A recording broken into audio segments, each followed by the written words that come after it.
Biotechnology, if you look at the very strict definition, would be drugs that are called big molecules. They are very big structures, they are proteins, and they need to be made using living cell lines. If you go a bit broader out, every drug that is very rationally designed, so a drug that is based on a better understanding of the underlying disease, can be called biotechnology.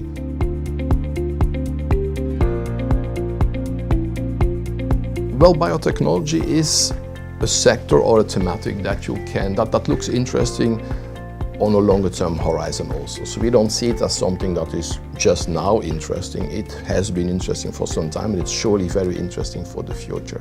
But what's specific now is that there is a lot of innovation going on and there is a lot of new mechanisms that are tried in the clinic or even have been approved already by the authorities like the FDA in the US. And on top of that, the sector has derated somewhat over the last 2 years, and especially the big companies have become rather cheap. They're very affordable now, so the valuations are reasonably low. So it looks like an interesting entry point, yes.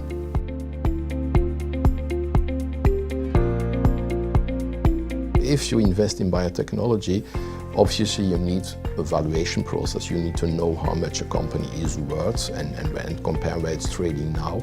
But the most important is that you do understand the drugs that are being developed, because in the end, biotech companies, just like pharma companies, they are selling drugs. So it's not some kind of a luxury consumption, it is something that is developed by doctors, is prescribed by doctors. So we need to think like a doctor or like a scientist.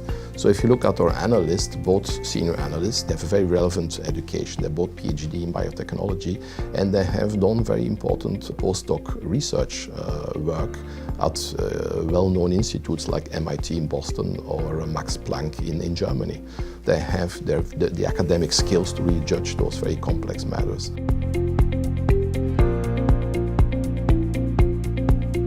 The investment process is really based on a thorough analysis of ongoing clinical trials everywhere in the world in many diseases. We are looking obviously at all kinds of diseases. Wherever we see clinical progress, wherever we see drugs that make a difference for the patient, we will analyze and eventually invest. So it's a very broad field that we look at.